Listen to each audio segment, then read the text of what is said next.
The Joe Rogan Experience. What you don't hear, only on Tucker Carlson, I don't know how that happened, is anyone criticizing the pharmaceutical industry. The number one advertiser in all media is pharmaceutical industry. You will not see, CNN can't criticize the vaccines because then they're advertising. Yeah, they get calls. It's built on advertising. And it's easier to discredit someone because when you say this guy is a horrible person, right, advertisers run away from that shit. They don't want it has no different than Twitter or YouTube. It's not really about political opinions, but political opinions can leverage the advertiser relationship to get someone canceled. Right. That's the mechanism. So this has become so good now, and like what are they called? Sleeping Giants and Media Matters and all these types of groups who organize. I mean, I even see it on Podcast Index. I'll get a whole thing. Tim Dillon sucks. You have to get him off. He's a homophobe. He's a racist. He's a transphobe. And then I'll see that 5 other guys who have Podcasting 2.0 apps, they have the same note. Now, there's no advertising. So we're all like, whatever. Wait a minute. Hold on. Have you really seen something that says Tim Dillon's a homophobe? Oh, yeah. He's gay. I'm just telling, of course. I'm Do just you know telling. how crazy that is? Are you asking me if the world has gone insane, Joe Rogan? But the fact that they want to say that Tim Dillon's a homophobe because he makes fun of gay people, he is actually gay. Yeah, I didn't know that. I don't care. But he's openly gay. He discusses it all the time. But the point is, it's to leverage. This is, and this is, okay, where this all comes from ultimately, I think, is again, the problem, money corrupts. Money is the root of all evil. And right now we're in a position where the global banking system, which is far removed from even anything you and I can really understand, how credit works and how there's $400 trillion worth of paper that surrounds the bond markets. It's all just, it's an illusion. In order to keep the control, we have to utilize this at every single moment. We have to use it as a wedge for everything. And all of these companies are nothing more than a part of that system. They are the money flows through everything, and most of it's advertising based. All of Silicon Valley is a hits business. Instead of caring what their users want, they want hits. So they'll acquire hits. Oh, this YouTuber's great. We're going to hook him up. This podcast is great. We're going to give him 60, 80, $100 million. No offense, but it's hits business. They're buying hits, not doing anything more than that. And if you don't play along, you're going to lose your income overnight. So ESG, have you heard of this? No. Environmental. I feel like I should have a drink. You want to have a drink? I'd love a drink, especially when they get into ESG. This is too intense. No, but the ESG is fascinating. Bring some glasses in. Yeah. So ESG, and this is now something that if you want to invest in a company, they will, on their investor relations page, they'll show you their ESG score. ESG stands for Environmental, Social, Corporate Governance. And this is where the woke culture comes from. So they've created this kind of phony baloney rating system that says, well, if you, I'm exaggerating, but if you mention that you are, have a green agenda and you believe in carbon credits and you might trade some credits somewhere, then you get a higher score and therefore you're more investable. And it's very interesting to see how big investors like insurance company, institutional investors, they are steering away from anything that does not have the right ESG rating. And so in order to have investors continue to be interested in the stock, which is important for the company, for its perception, certainly for the officers of the company and the shareholders, you have to move this along continuously. And so it's very simple to see why doing a woke ad as Nike or as any other company, and Pride Month is fantastic because Pride is easy. Throw up some flags, show the right people, trans, whatever, and you got a high ESG score. And so this is a control mechanism that is being used throughout all corporations worldwide, and I don't even think it's stoppable. People are just starting to figure out what's going on. That's where all this is coming from. Nike doesn't give a fuck about black people that way. I don't believe it. They care about their stock price. Of course, individually, there's people who care. There's no doubt about it.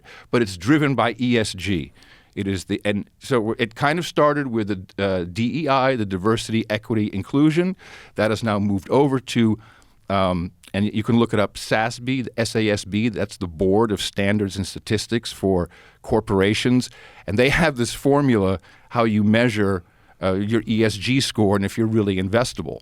And it's funny because you'll see like Nike has a 75% score. Tesla, which you'd think would be really good, 38. Because not woke enough, or Elon says the wrong things. So it's actually harder to invest for an institution to invest in Tesla because of their low ESG score. Really? Mm-hmm. Huh. Yeah, this is some. I'm just really learning about this myself. How did you find out about this ESG stuff? Kidneys, brother. Kidneys? You don't remember that joke? No. Holy shit, you're my age. No, what is the joke from? It was an old joke. It's like some moronic kid in school, figured it out, and then it's like, hey, how come you're not a moron? And the moron says, kidneys. Oh, what was on that? Doesn't quite work. What was that on? What was that joke on? That was when I was in 3rd grade. Oh, like a joke? Yeah, like two Jews walking to a bar, that kind of a joke? Yeah, only less offensive. Cheers. Is that offensive? No. Well, the Jews' joke is they buy it. 2 Jews walking to a bar, they buy it. Yeah, boom shakalaka. Yeah, it's not.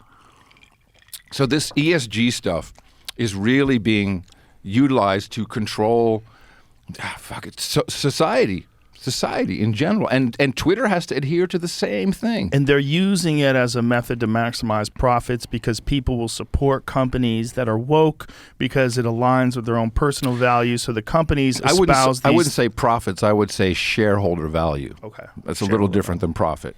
Why? What is the difference between profit and shareholder value? So currently, if you are a CEO and you have a board and everyone has stock and all your C-suite people and your important people all have shares, and the way the mechanism works, all right, we have the Federal Reserve and interest rate is at 0, so big companies can go to any bank or and literally Federal Reserve is a bank too and say, I need $100 billion, and they're going to give it to me for almost 0%. Because what we pay on credit card interest or something, that's not what banks pay. They pay almost nothing.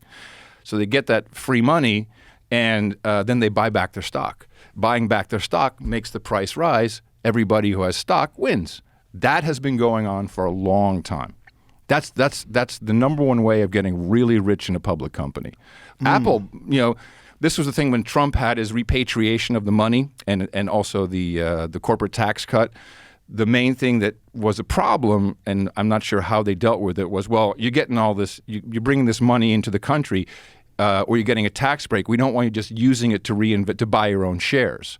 Because you buy your own shares, you're only making yourself wealthy off of actually the backs of the American people because we didn't get that tax revenue.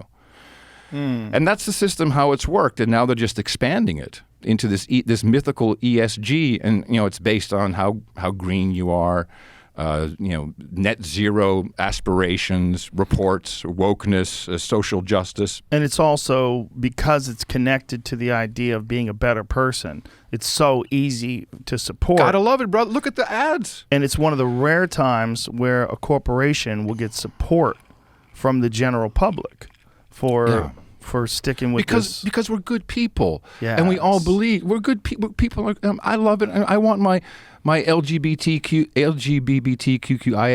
plus. B's? Just 2 B's? Bi and bi-curious.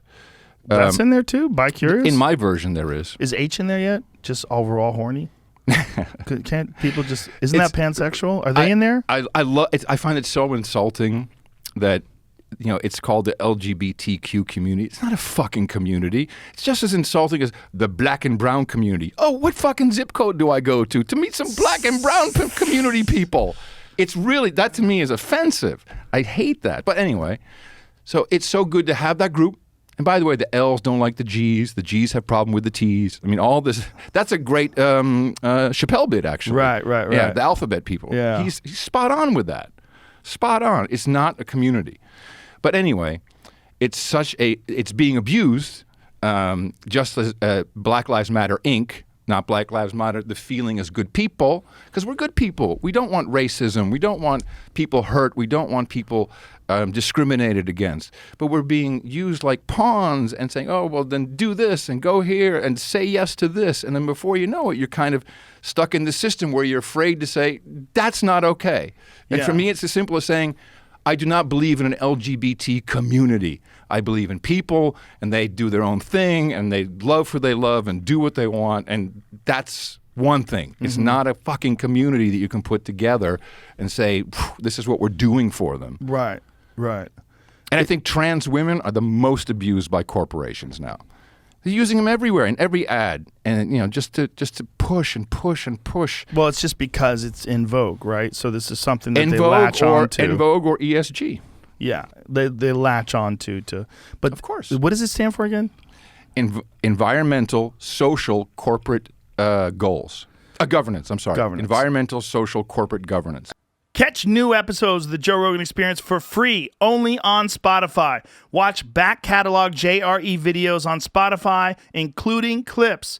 Easily, seamlessly switch between video and audio experience. On Spotify, you can listen to the JRE in the background while using other apps and can download episodes to save on data cost, all for free. Spotify is absolutely free. You don't have to have a premium account to watch new JRE episodes. You just need to search for the JRE on your Spotify app. Go to Spotify now to get this full episode of the Joe Rogan Experience.